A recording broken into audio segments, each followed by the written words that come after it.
Bismillahirrahmanirrahim. Assalamu alaikum, dear students. Students, as all of you know that the Victorian period is divided into two parts because of its long duration, the early Victorian period and the later Victorian period. And we have already discussed the literature of early Victorian period. And in this lecture, I will be talking about the novels and the novelists of later Victorian period. तो students, सबसे पहले मैं बात करूंगी novels के बारे में। Later Victorian period के नॉवेल्स किस तरह के थे। स्टूडेंट्स, लेटर विक्टोरियन के नॉवेल्स और अर्ली विक्टोरियन नॉवेल्स में काफ़ी हद तक फ़र्क है। लेटर विक्टोरियन नॉवेल्स को हम मॉडर्न नॉवेल्स कह सकते हैं बिकॉज इसके बाद मॉडर्निज्म स्टार्ट होने जा रहा था, तो इन नॉवेल्स में हमें मॉडर्निज्म की झलक नज़र आती है। बहुत सी नई टेक्निक्स इंट्रोड्यूस करवाई जा रही थी लिटरेचर में, और बहुत सी न्यू मूवमेंट्स की वजह से जो लिटरेचर पे इफेक्ट हो रहा था। सबसे ज़्यादा जो हम लोग देखते हैं लिटरेचर पे इफेक्ट, एक नई मूवमेंट डार्विन की थ्योरी ऑफ एवोल्यूशन की वजह से जो है वो स्टार्ट हो गई थी। डार्विन की थ्योरी के जो ये यूनिवर्स है, इसमें जो हॉस्टाइल फोर्सेस हैं इंसान को जो है वो हमेशा इफेक्ट करती रहती हैं, और इन सारी फोर्सेस का, सोशल सर्कमस्टांसिस का, नेचुरल एनवायरनमेंट का, इन सारी चीज़ों का, इंसान के सराउंडिंग्स का, इंसान की कैरेक्टर शेपिंग पे, उस इंसान के बिहेवियर पे बड़ा इफेक्ट होता है। तो इस चीज़ को लेके एक नई मूवमेंट, नेचुरलिज्म की मूवमेंट जो है वो स्टार्ट हुई लिटरेचर में। तो हम लोग इस मूवमेंट का झलक देखते हैं इनके नॉवेल्स में, और हम लोग देखते हैं कि इन नॉवेल्स में जो कैरेक्टर्स दिखाए गए हैं वो सारे के सारे जो हैं वो स्ट्रगल में है against the hostile forces of this universe, कि ये सारी यूनिवर्स की जो फोर्सेस इसके अगेंस्ट काम कर रही हैं, इनके साथ वो स्ट्रगल में हैं और अपने सर्वाइवल की कोशिश करते हैं। क्योंकि डार्विन की थ्योरी में भी तो यही था कि ये जो हॉस्टाइल फोर्सेस हैं ऑलवेज अगेंस्ट काम करती हैं इंसान के, और इंसान और यहाँ पे वही इस यूनिवर्स में सर्वाइव कर सकता है जो फिटेस्ट है। तो हम लोग इन कैरेक्टर्स को अपने सर्वाइवल के लिए स्ट्रगल करते हुए देखते हैं। तो स्टूडेंट्स, अब हम नॉवेलिस्ट की बात करते हैं। जो इस दौर के फेमस नॉवेलिस्ट हैं उनमें सबसे पहले हम बात करते हैं जॉर्ज इलियट की।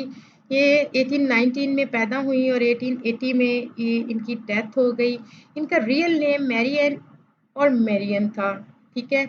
इनका पेन नेम जॉर्ज इलियट था। अब इनका पेन नेम इन्होंने जॉर्ज इलियट क्यों रखा, अपना रियल नेम से क्यों नहीं लिखा? तो स्टूडेंट्स, इसकी वजह ये थी कि एक स्टीरियोटाइप किस्म की जो वो एक कॉन्सेप्ट था उनका फीमेल राइटर्स का, कि वो सिर्फ रोमांस लिख सकती हैं, डोमेस्टिक नॉवेल्स लिख सकती हैं। वो इनसे ज़रा जो है वो एस्केप हासिल करना चाहती थी, वो कुछ नया करना चाहती थी। और इसके अलावा दूसरी बात ये कि एक जर्नलिस्ट ट्रांसलेटर भी थी। तो ये नॉवेलिस्ट होने से पहले जर्नलिस्ट, एज ए जर्नलिस्ट और ट्रांसलेटर काम कर चुकी थी, और ये नहीं चाहती थी कि इनको इनकी जो है वो प्रीवियस जो है वो वर्क से इनके नॉवेल्स को जज किया जाए, ठीक है। तो ये अपने प्रीवियस काम की झलक अपने नॉवेल्स पे नहीं आने देना चाहती थी। ये चाहती थी कि इनके नॉवेल्स को बिल्कुल एक लेदर से लेकर जो है वो देखा जाए, और उसको जो है उसकी एवेल्यूशन अलहदा से बिल्कुल सेपरेट तरीके से की जाए। उसको एज अ जर्नलिस्ट या ट्रांसलेटर जो है उसके उस पे जो यू कैन से कि छाप लगी हुई थी, उससे वो एस्केप हासिल करना चाहती थी, और एज अ नॉवलिस्ट वो अपनी अलग से पहचान बनाना चाहती थी। ये दो रीजंस थी इनके नेम चेंज करने की। तो स्टूडेंट्स, मैरियन और Marrion, known by her pen name George Eliot, was an English novelist, poet, journalist, translator, and one of the leading writer of Victorian era. She was born in Warwickshire, where she lived till her father's death. ठीक है, ये वाविकशायर में पैदा हुई और वहाँ बहुत अरसा ये रही जब तक इनके फादर की डेथ नहीं हो गई। तो her Warwickshire experience provided the substance of more of her novel. तो हम देखते हैं इसके नॉवेल्स में रूरल एरियाज के जो है वो हमें सब्सटेंस जो है वो रूरल एरिया का नजर आता है। वहाँ पे रहकर इन्होंने बहुत ज़्यादा क्लोजली ऑब्जर्व किया एनवायरनमेंट को, उन कैरेक्टर्स की माइनर डिटेल्स को, ठीक है। वहाँ पे रहने वाले लोगों के मैनर्स को, हैबिट्स को, स्पीच को, इन सब चीज़ों को, रस्टिक लाइफ की इन सारे जो है वो एलिमेंट्स को उसने बहुत डिटेल से ऑब्जर्व किया, और हम उसकी डिस्क्रिप्शन इनके नॉवेल्स में देखते हैं। She observed and gave detailed description of mannerism of rustic life, habit, speech, humour and pathos of the folk. So students, ये पहली नॉवलिस्ट थी, पहली राइटर थी जिन्होंने मॉडर्न स्टाइल से लिखना शुरू किया। अब इन्होंने क्या मॉडर्निटी लाई इस नॉवेल्स में, इन्होंने इंट्रोड्यूस करवाए नॉवल साइकोलॉजिकल नॉवेल्स। ठीक है, साइकोलॉजिकल नॉवल शुरू करने में जो है वो हाथ है इनका है। साइकोलॉजिकल नॉवेल्स किस क्या होते हैं कि उनमें, इन नॉवेल्स में एक कैरेक्टर्स की साइकिक डेवलपमेंट दिखाई जाती है। ठीक है, स्टोरी जो प्रोग्रेस करती है वो through the psychological development of characters करती है। कैरेक्टर्स की साइकोलॉजिकल डेवलपमेंट हमें नॉवेल्स में नजर आती है। तो स्टूडेंट्स, इन्होंने साइकोलॉजिकल नॉवेल्स इंट्रोड्यूस करवाए, और इसके अलावा इनकी एक और मेन बात ये है कि इनके नॉवेल्स में यूनिटी ऑफ प्लॉट हमें नजर आता है।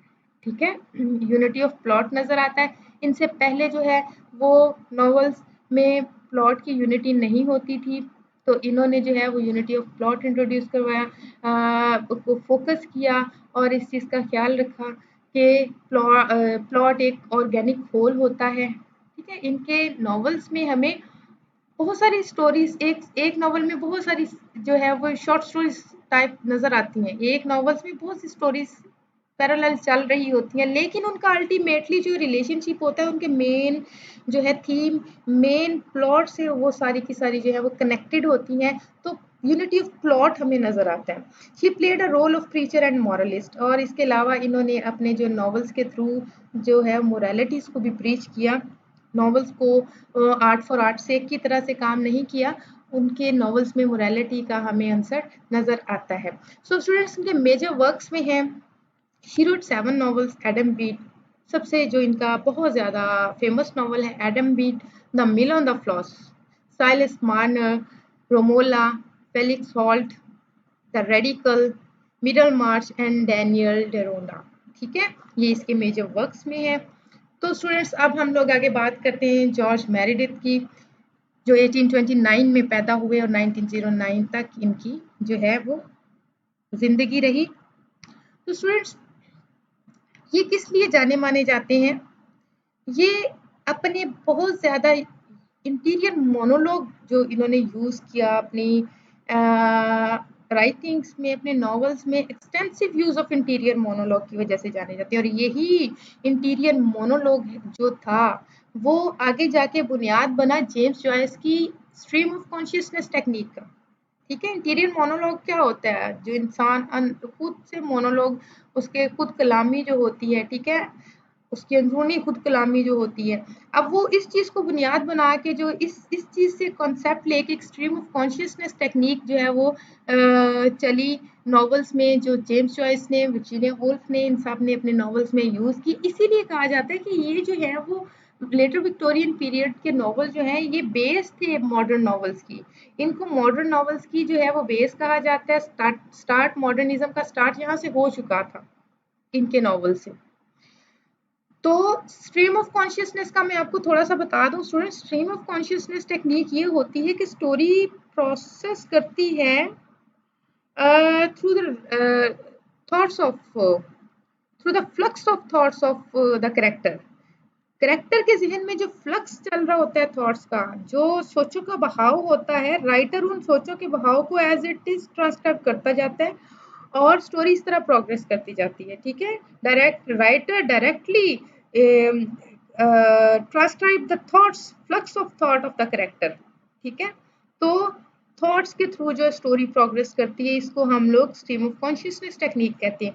और ये इसकी बेस थी इंटीरियर मोनोलॉग, जो कि मेरिडिथ ने जो है वो यूज की अपने नॉवल में। नेक्स्ट हम देखते हैं ये प्रीच मोरालिटी थ्रू कॉमिक। ये इन्होंने जो है ना वो कॉमिक नॉवेल्स लिखे, और इनका कहना ये था कि laughter serves as an enjoyable social corrective. आप लाफ्टर के ज़रिए आप जो है ना वो सोशल जो है वो सोसाइटी को रेक्टिफाई कर सकते हो, सोशल करेक्टनेस कर सकते हो। तो ये लाफ्टर जो होता है, जो कॉमिक जो लिटरेचर होता है, वो एक इंजॉयबल सोशल करेक्टिव होता है। ठीक है, he regarded women as truly the equals of men। हम इसके नॉवल में विमेन प्लेस देखते हैं कि उन्होंने बड़े इक्वली ट्रीट किया है नॉवेल्स में औरतों को, जो है वो इनकी प्लेस हम देखते हैं। Famous for his romantic comedies, और इनकी रोमांटिक कॉमेडीज जो है वो फेमस है। Meredith is noted as one of the earliest English psychological novelist. अब ये मेरेडिथ और जॉर्ज इलियट दोनों के दोनों साइकोलॉजिकल नॉवलिस्ट जो है वो जाने जाते हैं। इनके नॉवेल्स जो है वो साइकोलॉजी, इंसान की साइकोलॉजिकल डेवलपमेंट पे होते हैं। ठीक है, इनके कैरेक्टर्स की हम लोग शुरू से लेकर एंड तक कैरेक्टर्स की साइकोलॉजिकल डेवलपमेंट और उस साइकोलॉजिकल डेवलपमेंट का उन कैरेक्टर्स के बिहेवियर पे जो असर होता है वो हम लोग देखते हैं, उनका बिहेवियर चेंज होते हुए देखते हैं through out the novel because of the psychological changes, because of the psychological development. Students, his novels are noted for their wit, brilliant dialogues, and aphoristic quality of language. On his 80th birthday, the newspapers of the world saluted Meredith as the Dean of English Writers, the last great Victorian, the grand old man of letters. अब ये इसको ये titles दिए गए newspaper में, जब ये इसकी 80th बर्थडे थी तो उसको ये टाइटल्स दिए गए। तो इसका मतलब है कि बहुत जाना माना जो है वो नॉवलिस्ट है। इसके बेस्ट नोन वर्क्स जो हैं students, Ordeal of Richard Feverel, the Egoist, One of Our Conqueror, Lord Ormont and his Aminta, the Amazing Marriage 1895 में जो इसने लिखा। तो ये इसके बेस्ट नोन वर्क्स हैं। स्टूडेंट्स, अब हम बात करते हैं थॉमस हार्डी की, जो कि सबसे ज्यादा फेमस है लेटर विक्टोरियंस में से। सबसे ज्यादा इनके नॉवेल्स पढ़े जाते हैं और आज भी बहुत ज्यादा पढ़े जाते हैं। उस वक्त तो जो फेमस थे सो थे, आज भी लोग इन्हें बहुत शौक से पढ़ते हैं। तो स्टूडेंट्स, जो थॉमस हार्डी हैं, he is best known for his fiction. He was the author of 14 novels, 4 collection of short stories containing more than 40 tales. इन्होंने 14 नॉवेल्स लिखे, ठीक है, 4 इनकी शॉर्ट स्टोरी की कलेक्शन है जिनमें 40 टेल्स हैं, and several volumes of poetry containing some 900 poems. ये पोइट भी थे जिन्होंने तकरीबन 900 के करीब पोएम्स लिखी और नॉन फिक्शन भी लिखा, एसेस लिखे, प्रीफेसेस लिखे। ठीक है, इसका मतलब है कि ये जो है वो ऑल राउंडर थे। In addition there are 2 books of autobiography. इसके अलावा उन्होंने ऑटोबायोग्राफी लिखी, the early life of Thomas Hardy and the later years of Thomas Hardy, which Hardy dictated to his wife, जो इन्होंने अपने वाइफ को डिक्टेट करवाई ये ऑटोबायोग्राफीज, अर्ली डेज की अपनी और लेटर डेज की। So students, Hardy's training as an architect has been taken to explain his intricately plotted novels, and it might also be seen as the reason Hardy liked the conventions of dramatic structure. Students, Hardy ने as architecture जो है वो training ली थी, कुछ अर्सा as an architecture जो है वो काम किया था, इसलिए हम इसके नॉवेल्स में स्टूडेंट्स देखते हैं बड़ा वो एक ये कैन से कि महाराना तरीके से प्लॉट जो है वो बिल्ड किया गया। जैसे एक आर्किटेक्चर जो है वो बड़े महाराना तरीके से एक बुनियाद रखता है सबसे पहले किसी चीज़ की और फिर उसके बाद उसको बिल्ड करता है, इसी तरह से इसके नॉवेल्स में हम बहुत उसको बुना हुआ देखते हैं, कि यूनिटी देखते हैं इसके नॉवेल्स में, कि हर एक जो है वो इवेंट दूसरे से ऐसे जुड़ा हुआ है कि उनको अलग करना बहुत ज़्यादा मुश्किल है, कि अगर उनको अलग किया जाएगा तो पिछले दूसरे इवेंट का तो जो है वो कोई मतलब नहीं रह जाता। तो बड़ी अच्छे तरीके से उसने जो है ना इसके प्लॉट निटेड होते हैं।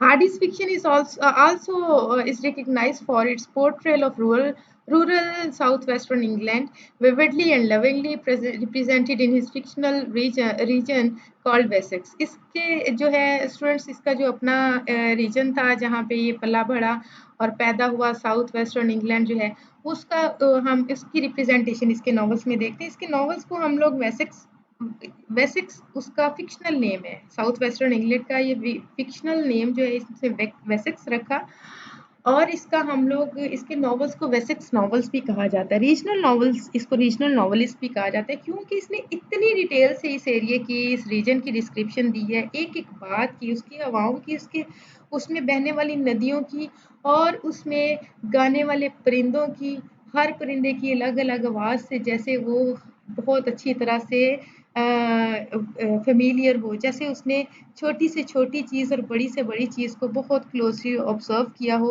और उनके बारे में ऐसे जानता हो जैसे वो खुद के बारे में जानता है। इस तरह से उसने डिटेल्स डिस्क्रिप्शंस दी हैं। तो इसलिए इसके नॉवेल्स को रीजनल नॉवेल्स या वेसिक्स नॉवेल्स या नॉवेल्स ऑफ कैरेक्टर्स भी कहते हैं।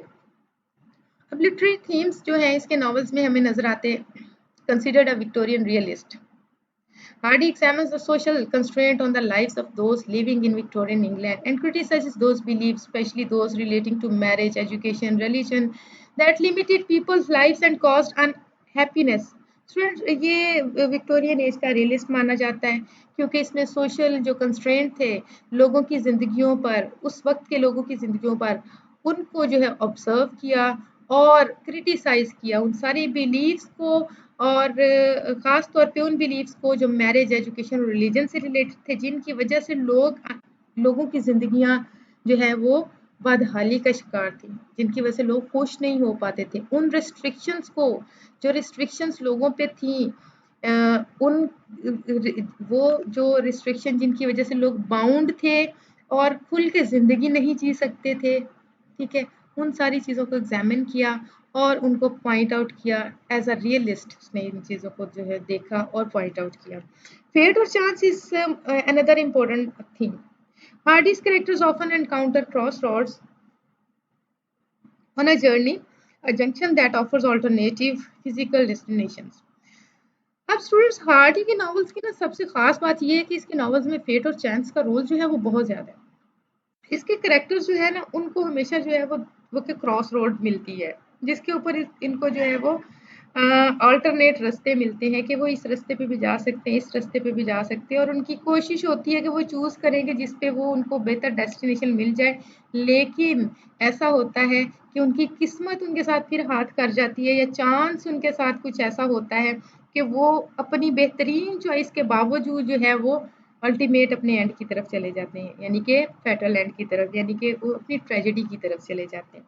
तो इसके कैरेक्टर्स में हमें किस्मत का और चांस का रोल बहुत नजर आता है और रीडर पढ़ते हुए ये सोचता है कि अगर ऐसा ना होता तो शायद हालात बेहतर होते, अगर ऐसा ना होता तो ऐसा होता। मतलब चांस ऐसा होता है कैरेक्टर्स के साथ कि वो जो है वो अल्टीमेटली अपने ट्रेजिक एंड की तरफ चले जाते हैं।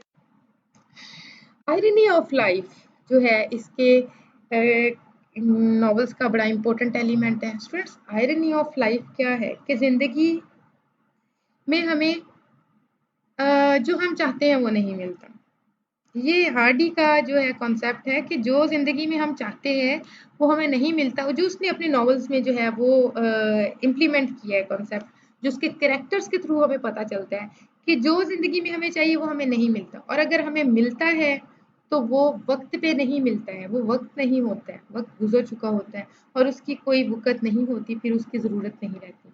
तो ये एक आयरनी है ज़िंदगी की और ये हकीकत है, ऐसा ही होता है और ये हम हार्डी के नॉवेल्स में देखते हैं। इनके कैरेक्टर्स जो है वो स्ट्रगल करते हैं लेकिन उन्हें लाइफ में जो है वो चीज़ जो चाहिए होती है वो नहीं मिलती और मिलती है तो वो उस वक़्त मिलती है जब उनके पास जो है वो उसकी उसकी वो कोई वक़्त नहीं होती है, उसकी कोई अहमियत नहीं रह जाती, ठीक है?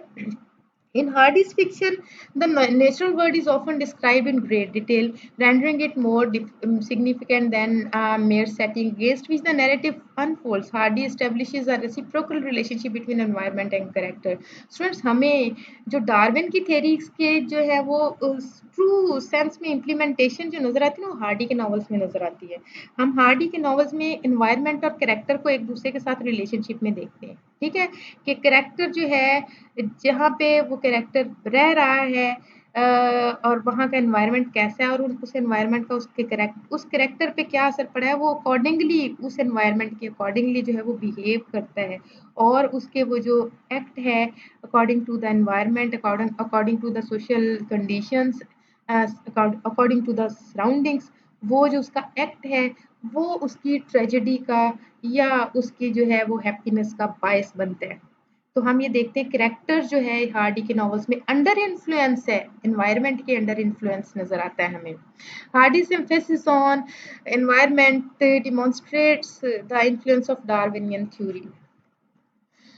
Students, many of his novels concern tragic characters struggling against their passion and social circumstances. and they are often set in the semi-fictional region of Wessex.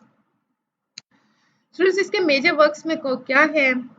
For his first novels Desperate Remedies and Under the Greenwood Tree, ये शायद दोनों novels हैं anonymously जो है वो publish हुए, और इन 1873 pair of blue eyes जो है वो फिर इसने अपने नाम से पब्लिश करवाया। और इसका फेम जो है ये ज़्यादा फेमस किन नॉवेल्स की वजह से हुआ? Far from the Madding Crowd, the Mayor of Casterbridge, Tess of the d'Urbervilles and Jude of and Jude the Obscure, the Return of the Natives, the Woodlanders। ठीक है फ्रेंड्स, ये इसके फेमस नॉवेल्स हैं जिनकी वजह से इसको बहुत फेम मिली, जो आज भी पढ़े जाते हैं और आज भी जो है वो लिटरेचर के सिलेबस में शामिल किए जाते हैं। और इसके पहले जो डेस्परेट रेमेडीज और greenwood tree, under the greenwood tree है, ये एनोनिमसली जो पब्लिश हुए थे। तो स्टूडेंट्स ये सारा कुछ था लिटिल विक्टोरियन नॉवेलिस्ट्स के बारे में, इनके मेजर वर्क्स और इनके जो नॉवेल्स में थीम यूज हुए वो सब। तो स्टूडेंट्स नेक्स्ट हमारा टॉपिक होगा मॉडर्निज्म। तो मॉडर्निज्म सुनने के लिए, समझने के लिए आप इसको जो है वो देखते रहें, ठीक है, सब्सक्राइब कर लें और नोटिफिकेशन बेल ऑन कर लें ताकि आपको मॉडर्निज्म का लेक्चर मिल सके। आई होप कि आपको ये सारा समझ आ गया होगा। इसके अलावा फिर भी अगर कुछ कन्फ्यूजन रह गई है तो आप जो है वो कमेंट बॉक्स में मुझसे पूछ सकते हैं, ठीक है स्टूडेंट्स। तो टेक केयर, अपना बहुत ख्याल रखिएगा। अल्लाह हाफिज़।